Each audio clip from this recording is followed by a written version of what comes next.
त्यो यस समयमा हामी प्रकाशको पुस्तकका केही विशेषताहरू हेर्नेछौँ। पहिलो अघि नै हामीले कुरा गर्यौँ, यो चाहिँ अगमबानी अथवा प्रकट गरिएका कुराहरूको एउटा सङ्ग्रह हो। यो प्रकाशको पुस्तकलाई त्यस किसिमले अध्ययन गरिन्छ।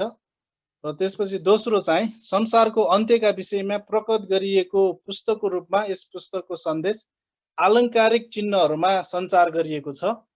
त्यो चाहिँ प्रत्यक्ष एउटा भाषामा छैन, यो चाहिँ साङ्केतिक भाषामा प्रस्तुत गरिएको छ है। र त्यो कारणले त्यो कुराहरू हामीले थाहा गऱ्यौँ भने यो पुस्तक बुझ्न हामीलाई अलिकति मद्दत मिल्छ।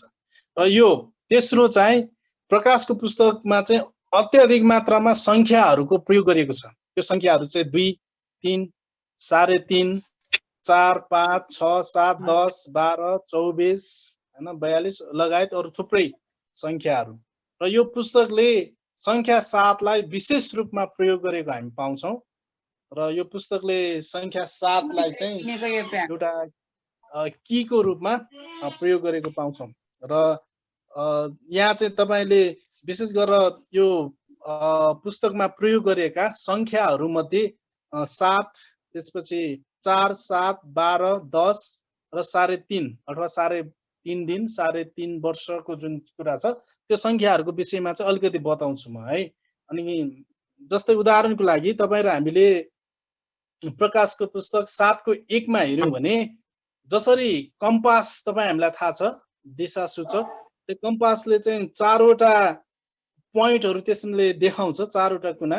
त्यहाँ चाहिँ पृथ्वीको भनौँ न एउटा त्यो 7 को 1 मा तपाईँ हामीले हेर्यौँ भने त्यहाँ चाहिँ पृथ्वीमा वा समुद्रमा वा रुखमा बतास नचलोस् भने 4 स्वर्गदूत पृथ्वीका 4 बतासलाई रोकेर राखे भनेको छ नि।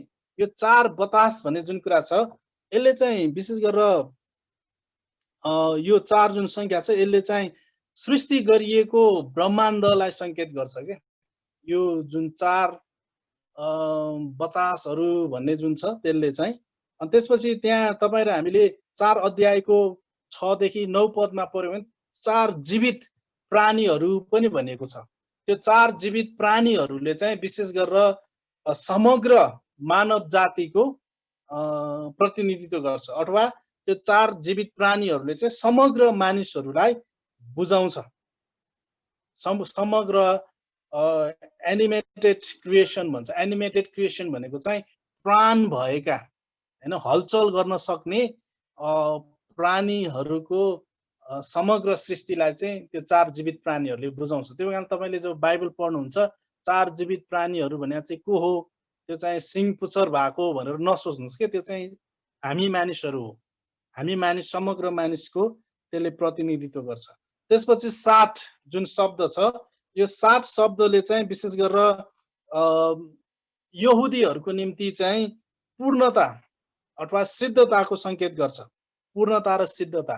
र उत्पत्तिको पुस्तकमा जुन सृष्टिको वर्णन छ त्यो सृष्टिको वर्णन पनि यो 7 दिनको फ्रेमवर्कमा चाहिँ तयारी गरेको तपाईले पाउनुहुन्छ। त्यही भएर हामी कहिलेकाहीँ त्यो सृष्टिको वर्णनलाई पनि धेरै हामी कन्फ्युज हुन्छौँ। त्यहाँ कन्फ्युज हुनुपर्ने छैन। जस्तै उदाहरणको लागि त्यहाँ जुन 7 दिनको फ्रेमवर्क छ, पहिलो दिन, दोस्रो दिन, तेस्रो दिन, चौथो, पाँचौं, छैठौं। तपाईलाई यदि याद छ भने पहिलो दिनमा उहाँले के सृष्टि गर्नुहुन्छ? उज्यालो होस् भन्नुहुन्छ। दोस्रो दिन के हुन्छ? जमिन हुन्छ। तेस्रो दिन के हुन्छ? पानी र जमिन हुन्छ। तेस्रो दिन त्यो किसिमले भन्नु पहिलो, दोस्रो, तेस्रो दिनमा उहाँले जे होस् भन्नुभएको छ, चौथो, पाँचौं, छैठौं दिनमा चाहिँ त्यो कुराहरूलाई भर्ने कुरा गर्नुभएको छ कि उहाँले। जस्तै उदाहरणको लागि पहिलो दिनमा उज्यालो होस् भन्नुभयो, चौथो दिनमा चाहिँ सूर्य र चन्द्रको कुरा त्यहाँ गरिएको छ हैन। चौथो दिनमा चाहिँ सूर्य र चन्द्र सृष्टि गरिएको होइन, तर सूर्य र चन्द्रलाई चाहिँ काम दिने अथवा पहिलो दिनमा जुन कुरा उहाँले होस् भन्नुभयो त्यसलाई चाहिँ पूर्णता बनाउने काम गर्नुभयो भने त्यसपछि पाँचौं दिनमा चाहिँ चराहरू, माछाहरू हैन उहाँले बनाउनु भएको त्यो पानीमा हलचल गर्ने समुद्र बनाउनु भयो। दोस्रो दिनमा पानीमा हुने कुराहरू उहाँले बनाउनु भयो। अनि तेस्रो दिनमा चाहिँ जमिनको कुरा उहाँले बनाउनु भयो। अनि छैठौं दिनमा चाहिँ जमिनमा चलहल गर्ने पशु पक्षीहरू बनाउनु भयो। अनि अन्त्यमा चाहिँ मान्छे बनाउनु। त्यो चाहिँ त्यही कारणले त्यो किसिमको करेस्पोन्डेन्स हामी पाउँछौँ क्या। पहिलो दिन र चौथो दिन, दोस्रो दिन र पाँचौं दिन, तेस्रो दिन र छैठौँ दिन, अनि 7औं दिनमा चाहिँ परमेश्वरले विश्राम लिनुभयो। अनि तपाईँले बाइबलमा त्यो सृष्टिको वर्णनमा हेर्नुभयो भने प्रभुले विश्राम लिनुभएपछि अब 7औं दिन भयो भन्ने कुरा त्यहाँ गरेको अथवा 7औं दिन पुरा भयो भन्ने किसिमले लेखेको तपाईँले पाउनुहुन्न। त्यसको पनि एउटा छुट्टै अर्थ छ, तर अहिले हामी त्यतातिरको वचन हेर्न जाँदै छैनौँ, त्यही कारणले त्यो त्यतातिर म जान चाहदिनँ। तर समग्रमा जुन यो 7 भन्ने सङ्ख्या छ यसले चाहिँ पूर्णताको सङ्केतलाई बुझाउँछ क्या, पूर्णतालाई बुझाउँछ। त्यही कारणले तपाईँले यो प्रकाशको पुस्तकमा हेर्नुभयो भने 7-7-7 भन्ने 7 ठाउँमा उसले गरेको पाउनुहुन्छ। 7-7 को 7 वटा जोडी पाउँछ, सेट्सहरू के, त्यसले चाहिँ पूर्णता भन्ने अर्थ हुन्छ। जस्तै उदाहरणको लागि 7 वटा मण्डलीहरू 2 र 3 अध्यायमा, 4 मा चाहिँ 7 वटा सिलहरूको कुरा गरेको छ, मोहरहरू, 7 वटा मोहरहरू। त्यसपछि 8 देखि 11 अध्यायमा 7 वटा तुरैहरूको कुरा गरेको छ, 7 तुरैहरू। त्यसपछि तपाईँले 12 देखि 15 अध्यायमा पढ्नु भने 7 वटा स्वर्गका 7 वटा चिन्हहरूको विषयमा कुरा गरेको छ। त्यसपछि 16 अध्यायमा तपाईँले हेर्नुभयो भने त्यहाँ चाहिँ 7 वटा कचौराहरूको कुरा गरेको छ हैन, परमेश्वरको क्रोधको कचौराहरू 7 वटा। त्यसपछि तपाईँले 17 देखि 22 अध्यायमा पढ्नु भने त्यहाँ चाहिँ 7 वटा फेरि दर्शनको अन्तिम दर्शन, 7 वटा कुराहरू के हुनेछ भन्ने कुरा फेरि त्यहाँ लेखेको पाउनुहुनेछ। त्यसपछि 10 अध्यायको 4 पदमा हेर्नुभयो भने त्यहाँ चाहिँ 7 वटा यो थन्डर भनेको चाहिँ यो के अरे हाम्रो चट्याङ पर्नु होइन, त्यो किसिमको कुराहरू 7 वटा फेरि त्यहाँ कुरा गरेको छ। यसरी चाहिँ 7 वटा कुरा गरेको छ। त्यसले चाहिँ परमेश्वरको जुन किसिमको प्रकाश अथवा परमेश्वरले जुन कुरा प्रकट गरिदिनु भयो भविष्यमा हुने, त्यो कुरा चाहिँ पूर्ण छ, त्यो कुरा चाहिँ अवश्य हुन आउने छ भन्ने कुराको सङ्केत चाहिँ विशेष गरेर यसले दिन्छ के। त्यही कारणले यो 7 सङ्ख्या चाहिँ एउटा पूर्ण सङ्ख्याको रूपमा प्रस्तुत गरेको हामी पाउँछौँ। त्यसपछि प्रकाशको पुस्तकमा अर्को 12 छ। 12 ले चाहिँ विशेष गरेर पुरानो करारमा भएका 12 कुल र 12 प्रेरितहरूलाई पनि सङ्केत गर्छ साङ्केतिक रूपमा। तर त्यसले मुख्यतया के कुराको सङ्केत गर्छ भने त्यसपछि तपाईँले 24 धर्मगुरुहरूको पनि चर्चा गरेको पाउनुहुन्छ तपाईँले, हो कि होइन? 24 धर्मगुरुहरू भनेर भनेको छ कि छैन यहाँ प्रकाशको पुस्तकको कुनै एक ठाउँमा? 24 धर्मगुरुहरू, त्यो 24 धर्मगुरुहरू चाहिँ को हुन् भन्दा 12 + 12 24 हुन्छ। त्यसले चाहिँ के बुझाउँछ भने 24 धर्मगुरुहरूले अनि कति ठाउँमा चाहिँ के प्रचार गर्छन् र सिकाउँछ भने त्यो 24 धर्मगुरुहरू चाहिँ अन्तमा उद्धार पाउने मुख्य हैन 24 जना धर्मगुरुहरू अथवा पास्टरहरू अथवा भनौँ न त्यो किसिमको छुट्टै शिक्षा सिकाए त्यो होइन। त्यो 12 + 12 24 ले चाहिँ पुरानो करारको समयमा परमेश्वरमाथि विश्वास गरेका र आस्था राखेका समग्र मानिसहरू र अर्को 12 ले चाहिँ नयाँ करारको समयदेखि प्रभु येशूमा विश्वास गरेका आस्था राखेका समग्र मानिसहरू। त्यही कारणले 24 धर्मगुरुहरूले चाहिँ समग्रमा पुरानो करार र नयाँ करार दुवैमा गरी परमेश्वरलाई पूर्ण रूपमा आस्था र भरोसा राखेका मानिसहरूलाई चाहिँ त्यसले बुझाउँछ के। समग्रमा उद्धार पाउने मानिसहरूलाई बुझाउँछ 24 धर्मगुरुहरूले। त्यो 24 धर्मगुरुहरू चाहिँ धार्मिक गुरुहरू होइन, तर अन्तमा उद्धार प्राप्त गर्ने समग्र मानिसहरू हुन्। पुरानो करार र नयाँ करार दुवैबाट उद्धार प्राप्त गर्ने, पुरानो करारको समयमा र नयाँ करारको समयमा उद्धार प्राप्त गर्ने समग्र मान्छेहरूको टोटालिटी चाहिँ 24 धर्मगुरुहरू हो। बुझ्दै हुनुहुन्छ? त्यो चाहिँ त्यो कुरा बुझौँ। त्यही कारण तपाईँहरूले बाइबल पढ्नु हुँदाखेरि यो कुरालाई नबिर्सनुहोस्। त्यसपछि अर्को सङ्ख्या चाहिँ 10 छ। त्यो 10 ले चाहिँ के कुराको प्रतिनिधित्व गर्छ भने 10 ले चाहिँ परमेश्वरको सार्वभौमिक बुद्धि र उहाँको उद्देश्यको प्रतिनिधित्व गर्छ। परमेश्वरको सार्वभौमिक बुद्धि अथवा ज्ञान भनौँ, नलेज र पर्पस, परमेश्वरको ज्ञान र परमेश्वरको उद्देश्यको प्रतिनिधित्व गर्छ। अनि यसले चाहिँ परमेश्वरलाई अघिबाटै त्यो कुरा थाहा थियो, थाहा छ भन्ने कुराको प्रतिनिधित्व गर्छ। अनि तपाईँले यो स्मरणाको मण्डलीलाई चाहिँ 10 दिनसम्म तिमीलाई चाहिँ सतावट हुनेछ भनेर भनेको छ नि, त्यो कुरा चाहिँ परमेश्वरबाट लुकेको छैन, त्यो कुरा परमेश्वरलाई थाहा छ र त्यो आउन दिनु चाहिँ परमेश्वरको उद्देश्य हो भन्ने कुरा विशेष गरेर त्यसले बुझाउँछ। त्यो कुरा चाहिँ परमेश्वरबाट लुकेको छैन भन्ने कुरा चाहिँ त्यसले संकेत गर्छ। त्यसपछि यो 1 लाख के अरे यो 44,000 को कुरा पनि गर्छन् मानिसहरू। अनि कतिवटा झुटो शिक्षामा चाहिँ 1,44,000 मात्र स्वर्गमा जान्छन्। अनि हैन सबैजना 1,44,000 त पुगिसके अथवा कतिले चाहिँ केही बाँकी छ, त्यो किसिमका शिक्षाहरू पनि सिकाएको हुन्छ। वास्तवमा त्यसो होइन। यो 1,44,000 चाहिँ तपाईँ र हामीले हेर्यौँ भने विशेष गरेर 7 अध्यायको 4 पदमा 14 को 1 मा यो कुराहरू उल्लेख गरेको हामी पाउँछौँ। यो चाहिँ के हो भने 12 × 12 144 हुन्छ। अनि त्यसलाई 1000 ले गुणन गर्दाखेरि 1,44,000 हुन्छ। त्यही भएर 12 × 12 × 1000 त्यहाँ चाहिँ 1000 भनेको चाहिँ 10 हो नि त। 10 × 10 10 गर्दै गयो भने 1000 हुन्छ। अनि यसले चाहिँ वास्तवमा अन्तमा जुन यो मानिसहरू जुन छ, समग्र मानिसहरूले जुन उद्धार पाउने छ, त्यो उद्धार पाएका मानिसहरूको प्रतिनिधित्व यसले गर्छ। अघि मैले भनेको थिएँ नि 12 × 12 × 10 अथवा 1000। त्यसले चाहिँ के बुझाउँछ भने 12 × 12 अघि मैले भने पुरानो करार र नयाँ करार, अनि × 10 चाहिँ परमेश्वरलाई यो कुरा थाहा छ। परमेश्वरले त्यो अघिबाटै निर्धारण गर्नुभएको छ र उहाँले त्यो मानिसहरूलाई उद्धार दिनुहुन्छ भन्ने कुरा चाहिँ त्यसले संकेत गर्छ। र यसले चाहिँ परमेश्वरको सिद्ध योजनाको यसले संकेत गर्छ।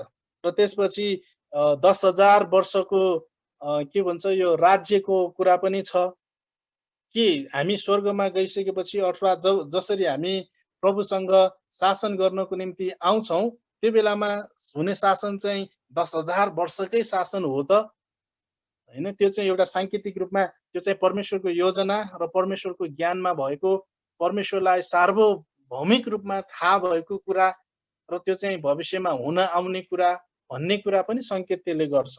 त्यही कारणले यो 10,000 चाहिँ 10,000 वर्ष भन्ने अर्थ नलाग्न पनि सक्छ हैन। त्यो चाहिँ सांकेतिक रूपमा प्रयोग गरिएको हो। त्यसपछि अर्को चाहिँ यो 3.5 छ मुख्य शब्द 3.5। यो 3.5 दिन भन्ने छ।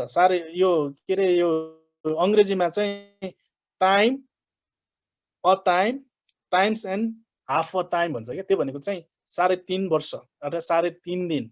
विशेष गरी यो दानियलको पुस्तकमा चाहिँ 7 दिन छ।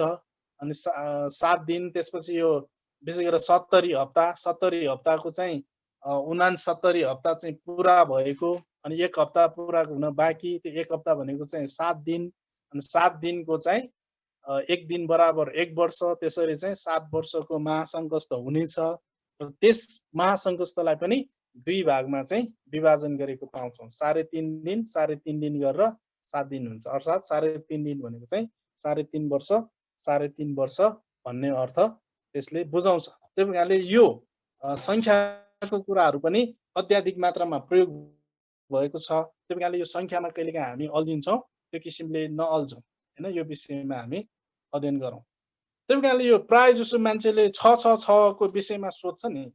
666 चाहिँ पशुको चिन्ह हो के हैन। 666 पशुको चिन्ह हो। अनि यो जुन पशु भन्नको निम्ति ग्रीकमा जुन भनिन्छ थेरियन के भनिन्छ, मैले अलिकति बिर्सेँ। थेरियन, त्यो थेरियन भन्ने जुन शब्द छ, त्यो शब्द जसरी हामी ABCD, ए भनेको चाहिँ 1, बी भनेको 2 हैन, त्यो किसिमको फर्मुला लगाउँदाखेरि चाहिँ त्यो पशु बन्नको निम्ति जुन शब्द अक्षरहरू छ ग्रीकमा, अनि त्यो चाहिँ अक्षरहरू जोड्दाखेरि चाहिँ 666 हुने रहेछ के। त्यसले चाहिँ सांकेतिक रूपमा पशु भन्ने पनि बुझाउँछ हैन। अनि त्यो अर्को कुरा चाहिँ तपाईलाई अघि मैले बताएँ, 7 ले चाहिँ पूर्ण संख्या बताउँछ। 777 पिता पुत्र पवित्र आत्माको त्रिएकत्व पूर्ण। अनि 666 त्यो 666 चाहिँ अपूर्ण। कसको त्यो 666 चाहिँ को भन्दा शैतान, एन्टिक्राइस्ट अनि झुटा अगमवक्ता, तिनीहरू चाहिँ अपूर्णहरूको संगठन 666 भन्ने बुझाउँछ के हैन। त्यो त्यही कारणले यो 6 संख्या पनि एकदम नै यो अत्याधिक प्रचार गरिएको छ क्या। यो भन्छ नि कतिजना त्यो मोन्स्टर भन्ने एउटा ड्रिङ्क छ नि, त्यो पनि पिउनु हुन्न भन्छ, किनभने त्यो चाहिँ उल्टो पारेर हेर्दा 666 हुन्छ रे त्यसपछि यो के छ त्यो सबै मेरो विचारमा त्यो सबै ननसेन्स हो। त्यो चाहिँ आवश्यक शिक्षा होइन त्यो है। त्यही कारणले कतिजना तपाईँ र मेरो बाइकको नम्बर छ हुनसक्छ, तपाईँ र मेरो मोबाइलको नम्बर छ भने त्यसमा कुनै समस्या छैन। त्यो छले चाहिँ त्यो शैतान नै होइन के। त्यो चाहिँ शैतानको जुन कृत्य छ त्यसलाई सङ्केत गर्नको निम्ति, त्यो अपूर्णताको सङ्केत गर्नको निम्ति छ दिएको हो प्रियहरू। त्यसमा हामी आत्तिनु पर्दैन। तपाईँले यो थुप्रै कुराहरू के इलेक्ट्रोनिक सामानहरू तपाईँले प्रयोग गर्नुभयो भने तिनीहरूको सङ्ख्या पनि छ हुनसक्छ, थुप्रै कुराहरू होइन। त्यो कारणले यो छमा चाहिँ धेरै हामी अल्झनु हुँदैन, त्यो साङ्केतिक रूपमा प्रयोग गर्नु। अनि त्यो छले चाहिँ विशेष गरेर त्यो बेलाको त्यो भनौँ न दुःख दिने शासकहरूलाई पनि बुझाउँछ कि। डोमिसियनले चाहिँ हामीलाई सताव दिँदैछ भन्न मिलेन नि त। त्यही भएर छले हामीलाई सताव दिँदैछ होइन। त्यो किसिमको एउटा साङ्केतिक भाषा प्रयोग गरिएको हो। तर अब हामीले चाहिँ त्यसलाई जस्ताको तस्तै लिएर यो जहाँ पनि जति पनि छ लेखेको छ त्यो ठाउँलाई चाहिँ इन्कार गर्ने, त्यो कुरालाई इन्कार गर्ने, त्यो प्रयोगै गर्न नहुने भन्ने किसिमले जसरी सिकाएको छ त्यो चाहिँ एकदम गलत हो है। यो साङ्केतिक हो त्यो चाहिँ सबै सङ्ख्याहरू। त्यसपछि यो अरू कतिवटा विशेषताहरू छ, यो तपाईँले उसमा पनि पढ्न सक्नुहुन्छ, पुनर्जीवन अध्ययन बाइबलमा। योभन्दा अलिकति हामी अरूको महत्त्वपूर्ण विषयमा अलिकति चर्चा गर्न चाहन्छौँ। त्यसपछि यो प्रकाशको पुस्तकलाई बुझ्नको निम्ति र प्रकाशको पुस्तकको अर्थ खोल्नको निम्ति धेरैजना मान्छेले गाह्रो मान्नुको कारण चाहिँ यी कुराहरू नै नबुझेर हो क्या। यो जुन साङ्केतिक कुराहरू, अरू थुप्रै कुराहरू छ, मुख्यतया त त्यही हो। तीनजना जुन त्यो छको त्रित्व भयो, अरू यो सङ्ख्याहरू, त्यसपछि ठाउँको नाम, त्यो ठाउँको नामले पनि वास्तवमा त्यसलाई नै सङ्केत गरेको होइन, साङ्केतिक हो भन्ने कुरा नबुझेको कारण अलिक गाह्रो भएको हामी पाउँछौँ। र विशेष गरेर यो प्रकाशको पुस्तकको अर्थ लगाउने 4वटा तरिकाहरू छन्।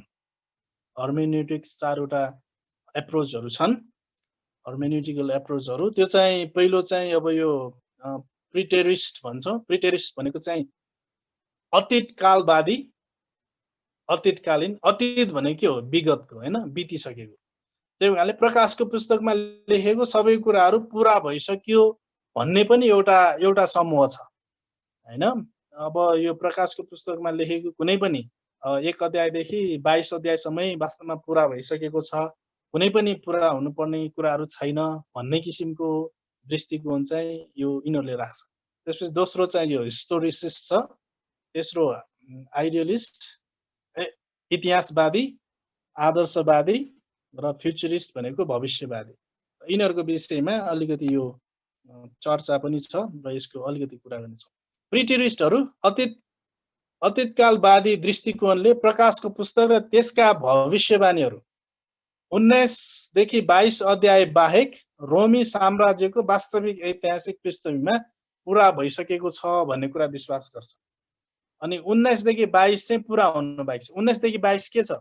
थुमाको विवाह छ हैन। थुमाको विवाह, नयाँ स्वर्ग र नयाँ पृथ्वीको कुरा त्यहाँ छ के। अनि 1000 वर्षको राज्य त्यहाँ छ। त्यो चाहिँ हुन बाँकी छ। त्यो बाहेकका अरू सबै कुराहरू चाहिँ पुरा भइसक्यो भनेर चाहिँ यो प्रिटेरिस्टहरूले बताउँछ। त्यसपछि अर्को चाहिँ यो ऐतिहासिकवादीहरू, इतिहासवादीहरू, यिनीहरूले चाहिँ प्रकाशको पुस्तकलाई यूहन्नाको दिनदेखि युगको अन्त्यसम्मको मण्डल इतिहासको समस्त कालखण्डको अगमबानीय पूर्व अनुमानको रूपमा अर्थ लगाउँछ। भनेको यो चाहिँ अब प्रभु येशू ख्रीष्ट नआउन्जेलसम्म हुने घटनाहरू हुन्। यो चाहिँ अब इतिहासको विभिन्न कालखण्डमा दोहोरिन पनि सक्छ। यो घटनाहरू चाहिँ त्यो किसिमले भइराख्छ। यो चाहिँ एउटा ऐतिहासिक पृष्ठभूमिको रूपमा यसलाई चाहिँ प्रकाशको पुस्तकलाई हामीले बुझ्नुपर्छ। यो चाहिँ अब भविष्यमा यस्तो यस्तो हुनेछ इतिहासमा भनेर प्रकट गरिदिएको एउटा कुरा हो भनेर चाहिँ इतिहासवादीहरूले बुझ्छन् है। अनि त्यसपछि तेस्रो चाहिँ छ आइडियलिस्ट अथवा आदर्शवादी। आदर्शवादीहरूको दृष्टिकोणले चाहिँ प्रकाशको पुस्तकमा उल्लेख गरिएका आलङ्कारिक चिन्हहरूले वास्तविक ऐतिहासिक घटनाहरूको प्रसङ्ग उल्लेख नगरिकनै इतिहासबाट असल र खराबका विषयमा अनन्त आत्मिक सिद्धान्तहरू प्रस्तुत गर्ने सन्दर्भमा अर्थ लगाउँछ। यो भनेको चाहिँ के हो भने प्रकाशको पुस्तकमा अलङ्कारिक भाषाहरू छन्, तर त्यो चाहिँ तपाईँ र हाम्रो आदर्शको निम्ति र हाम्रो शिक्षाको निम्ति लेखिएको हो। कारणले यो प्रकाश पुस्तकमा लेखिएको कुरा हामीले पढ्नुपर्छ, गर्नुपर्छ र त्यसको अर्थ पनि लगाउने काम हुन्छ। इतिहासमा घटेका घटनाहरूलाई हेरेर यो चाहिँ यो हो, फलानु चाहिँ यस्तो रहेछ, वास्तवमा एन्टिक्राइस्ट हुने चाहिँ फलानु रहेछ हैन। कतिजनाले यो तपाईहरुले कतिवटा किताब फ्युचरिस्टहरू भविष्यवादीहरू छन्। भविष्यवादीहरूको दृष्टिकोणमा चाहिँ 4 अध्यायदेखि यो 22 अध्यायसम्मलाई यस युगको अन्त्यमा पुरा हुने इतिहासको रूपमा चाहिँ त्यो चाहिँ पुरा हुन बाँकी छ भनेर बुझ्छ। 4 अध्यायदेखि 22 अध्याय चाहिँ पुरा हुन बाँकी छ, यो चाहिँ अब पुरा हुन आउने छ भन्ने कुरा चाहिँ फ्युचरिस्टहरूले विश्वास गर्छन् है। तपाईँ र हामी चाहिँ कुन चाहिँ होला त? तपाईहरुको मनमा नि आइरा होला हामी चाहिँ यो प्रिटेरिस्ट हो कि हिस्टोरिसिस्ट हो कि आइडियलिस्ट हो कि फ्युचरिस्ट हो भन्ने लागिरा होला तपाईहरुको मनमा।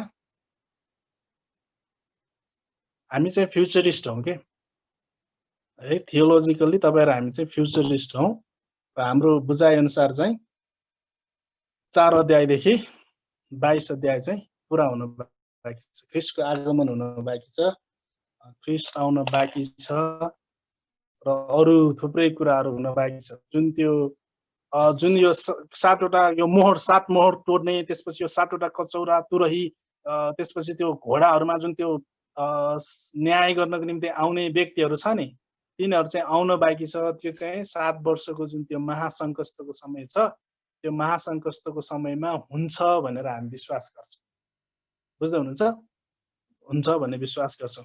र ख्रीष्ट येशूको आगमन चाहिँ कहिले हुन्छ त भन्ने सम्बन्धमा पनि यो फ्युचरिस्टहरुको चाहिँ विशेष गरेर 3 वटा दृष्टिकोण हामी पाउँछौं के। ख्रीष्टको आगमन चाहिँ कहिले हुन्छ त? महासंकस्त 7 वर्षको हुन्छ हैन। त्यो 7 वर्ष महासंकस्त सुरु हुनुभन्दा अगाडि हुन्छ कि ख्रीष्टको आगमन 3.5 वर्ष बितिसक्यो। त्यही भएर 3.5 7 वर्ष हैन। 3.5 वर्ष बितिसकेपछि हुन्छ कि अथवा 3.5 7 वर्ष बितिसकेपछि ख्रीष्टको आगमन हुन्छ भन्ने विषयमा चाहिँ 3 वटा धारणाहरू छ।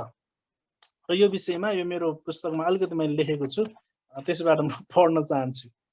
आनन्दित अलप भनेको चाहिँ ख्रीष्टको आगमन हो। र्याप्चर पनि भन्छ हामी। जब ख्रीष्टको आगमन हुन्छ नि र्याप्चर हुन्छ, आनन्दित अलप हुन्छ। आनन्दित अलप सम्बन्धी 3 वटा धारणाहरू पाइन्छ। पहिलो चाहिँ पूर्व महासंकस्तकालीन आनन्दित अलप भन्छौं हामी। पूर्व महासंकस्तकालीन आनन्दित अलप भनेको चाहिँ तपाई र हामी चाहिँ प्रभु येशू ख्रीष्ट चाहिँ महासंकस्त सुरु हुनुभन्दा अगाडि आउनुहुन्छ। महासंकस्त सुरु हुनुभन्दा अगाडि ख्रीष्ट आउनुहुन्छ अनि ख्रीष्ट आइसकेपछि मण्डली चाहिँ उठाइलग्छ। त्यही भएकाले मण्डली चाहिँ महासंकस्तमा पर्नु पर्दैन भन्ने अवधारणा चाहिँ पहिलो धारणा छ। पहिलो धारणा चाहिँ मण्डली चाहिँ महासंकस्तमा पर्नु पर्दैन। त्यसलाई चाहिँ हामी के भन्छौं? पूर्व महासंकस्तकालीन भन्छौं। भने दोस्रो चाहिँ मध्य महासंकस्तकालीन आनन्दित अलप भनिन्छ। यो भनेको चाहिँ मण्डली चाहिँ विशेष गरेर 3.5 वर्ष चाहिँ महासंकस्त भएर जानुपर्छ। त्यो कष्ट, त्यो दुःख सहनु पर्छ। अनि त्यो कष्ट, त्यो दुःख सहिसकेपछि 3.5 वर्षपछि चाहिँ ख्रीष्टको आगमन हुनेछ अनि मण्डली ख्रीष्टसँगै उठाइ लगिनेछ 3.5 वर्षको दुःख भोगपछि भन्ने दोस्रो दृष्टिकोणलाई चाहिँ हामी मध्य महासंकस्तकालीन आनन्दित अलप भनेर भन्छौं। अनि तेस्रो आनन्दित अलप चाहिँ विशेष गरेर पूर्व महासंकस्तकालीन आनन्दित अलप के रे यो पूर्व हैन है। तेस्रोलाई चाहिँ हामी महासंकस्तकाल पश्चातीय आनन्दित अलप भन्छौं। त्यो भनेको चाहिँ 7 वर्षसम्म महासंकस्त हुन्छ, घोर दुःख कष्ट भएर मण्डली पनि जानेछ र अन्तमा 7 वर्ष पुरा भइसकेपछि चाहिँ प्रभु येशू आउनुहुनेछ संसारमा, उहाँको दोस्रो आगमन हुनेछ र अनि मण्डली चाहिँ उहाँसँगै उठाएर लगिनेछ भन्ने 3 वटा धारणा पाइन्छ। त्यही भएकाले महासंकस्त भन्दा अघि हुनेछ, महासङ्घस्थको बीचमा हुनेछ, महासङ्घस्थ पुरा भएपछि 7 वर्ष पुरा भएपछि हुनेछ। यसरी चाहिँ 3वटा अवधारणा पाइन्छ। र यसमध्ये कुन चाहिँ अवधारणा चाहिँ सही बिब्लिकल र हाम्रो अवधारणा चाहिँ कुन हो भनेर तपाईँले विचार गर्नुभयो भने हाम्रो अवधारणा चाहिँ पूर्व महासङ्घस्थकालीन आनन्दित अलग हो हाम्रो अवधारणा। त्यो भनेको चाहिँ मण्डली चाहिँ महासङ्घस्थ भएर जानु पर्दैन, मण्डलीले चाहिँ महासङ्घस्थ भोग्नु पर्दैन। विशेष गरेर तपाईँले पहिलो थेसलोनिकी 4-5 अध्याय अध्ययन गर्नुभयो भने त्यहाँ चाहिँ परमेश्वरले तिमीहरूलाई क्रोधबाट बचाउनु हुनेछ भनेको छ कि उहाँमाथि विश्वास गर्नेहरू चाहिँ क्रोधमा पर्नु पर्ने छैन भनेको छ। त्यो क्रोध भन्ने जुन शब्द छ त्यसले चाहिँ त्यहाँ महासङ्घस्थलाई पनि बुझाउँछ। त्यो कारणले त्यो महासङ्घस्थबाट मानिसहरू चाहिँ उठाइ लगिनेछ।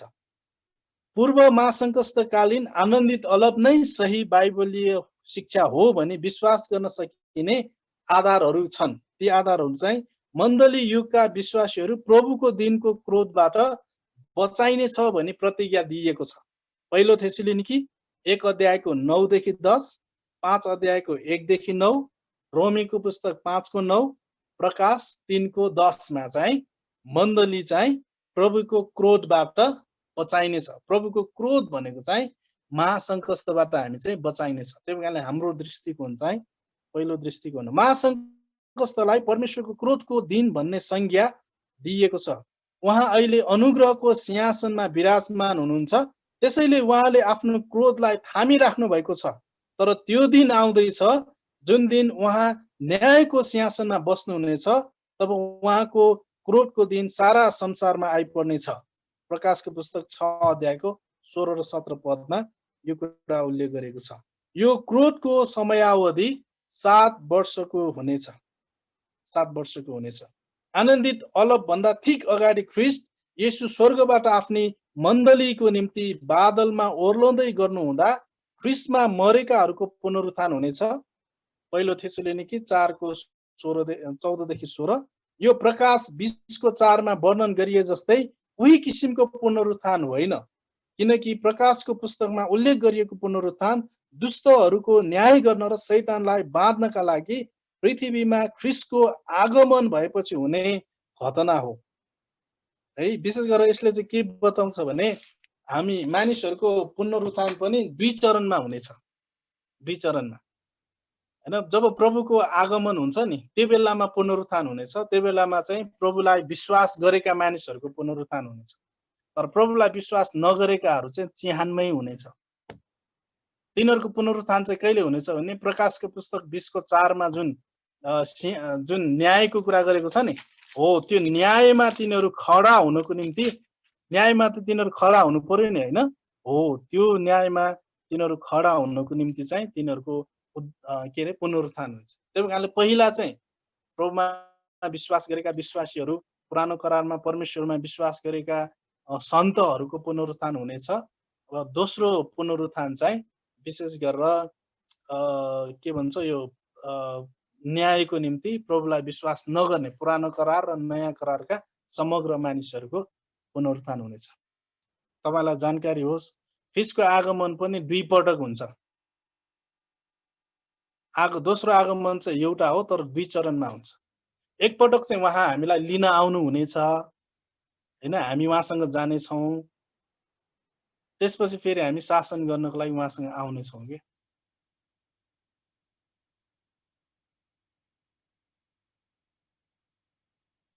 यो भन्दै गर्दाखेरि तपाईहरुको कतिजनाको मनमा धेरै क्वेशनहरु आइसकेको हुन सक्छ। यो कुरा तपाईले जब थियोलोजी अध्ययन गर्नुहुनेछ, थियोलोजी अध्ययन गर्नुहुँदाखेरि त्यसको पाठ 10 मा तपाईले यो कुराहरु अध्ययन गर्नु। त्यहाँ चाहिँ स्वर्ग महिमित आशा भन्ने विषयमा त्यो पाठ अध्ययन गर्नुहुँदाखेरि अध्ययन गर्नुहुनेछ है। र अन्तमा तपाईहरुको बीचमा धेरै क्वेशनहरु उठिसकेको हुन सक्छ। अन्तमा यो बेबिलोन र परमेश्वरको शहरको विषयमा अलिकति तुलना गरिएको छ। यो कुरा तपाईलाई म देखाउन चाहन्छु। बेबिलोन चाहिँ के हो भनेर भन्दाखेरि यो चाहिँ निर्दिष्ट ठाउँ होइन। यो चाहिँ विशेष गरेर अहिलेको बेबिलोन होइन। यो चाहिँ विशेष गरेर दुष्ट शैतानले आफ्नो राजधानी बनाउने अथवा आफ्नो शक्ति केन्द्र बनाउने ठाउँलाई चाहिँ बेबिलोन भनेर बुझाउँछ। अनि परमेश्वरको शहरको विषयमा पनि प्रकाशको पुस्तकमा चर्चा गरेको छ। त्यही कारणले बेबिलोन चाहिँ 666 जुन छ त्यसको केन्द्र हो भने परमेश्वरको सहर चाहिँ 777 को केन्द्र हो के बुझ्नुहुन्छ। 666 चाहिँ अपूर्ण त्रिएकत्व हो, त्यो चाहिँ शैतान एन्टी क्राइस्ट र के अरे यो झुटा अगमवक्ताको भने 777 चाहिँ पिता पुत्र पवित्र आत्माको पूर्ण कम्प्लिट अथवा सिद्ध त्रिएकत्वको सङ्केत गर्छ र परमेश्वरको सहर चाहिँ त्यसको केन्द्र हो है। अनि यहाँ चाहिँ के भनेको छ हेर्नुहोस्, निमन्त्रणा, आऊ म तिमीलाई देखाउने छु भनेको छ 17 को 1 मा। बेबिलोनले पनि त्यही भन्छ, परमेश्वरको सहरले पनि त्यही भन्छ 21 को 9 मा, आऊ म तिमीलाई देखाउने छु। अनि यो बेबिलोनमा चाहिँ मान्छेहरूलाई लोभ्याउन, आकर्षण गर्न, छलमा पार्नको निम्ति महावेश्या छ। तर परमेश्वरको सहरमा चाहिँ थुमाकी पत्नी, उहाँको दुलै मण्डली छ, तपाईँ र हामी छौँ। त्यसपछि यो बेबिलोन चाहिँ धेरै पानीहरूमा बसेकी अथवा यो महावेश्या हैन, धेरै पानीमा। तर यहाँ परमेश्वरको सहर चाहिँ परमेश्वरबाट स्वर्गदेखि तलतिर झरिरहेको पवित्र सहर भनेको छ। यो चाहिँ परमेश्वरमा केन्द्रित छ, यसको स्रोत चाहिँ परमेश्वर हो भने। त्यसपछि विभिन्न गहनाद्वारा आभूषित, अनि परमेश्वरको सहर चाहिँ परमेश्वरको महिमा र बहुमूल्य रत्नद्वारा आभूषित।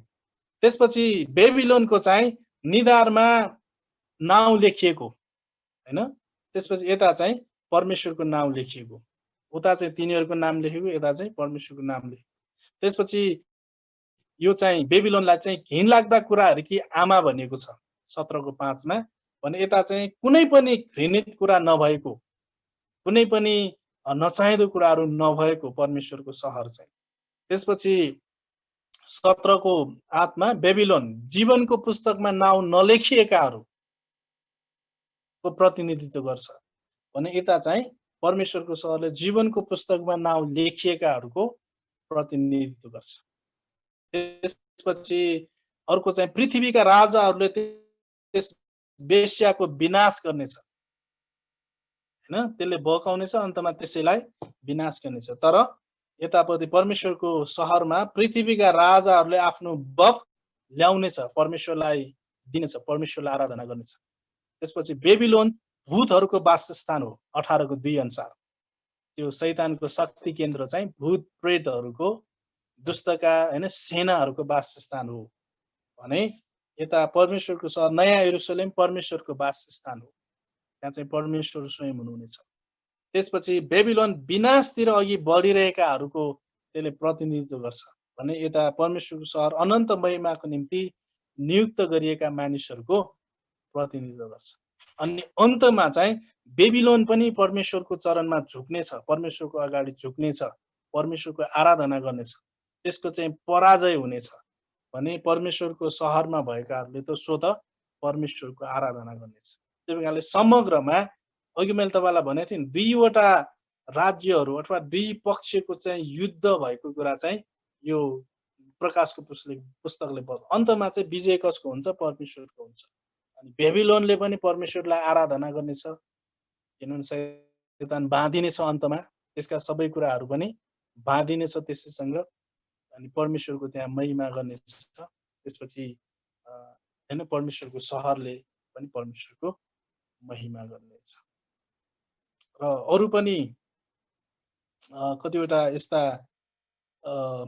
भनौँ न कुराहरू छन्, साङ्केतिक अरू बुझ्नुपर्ने कुराहरू। र अहिले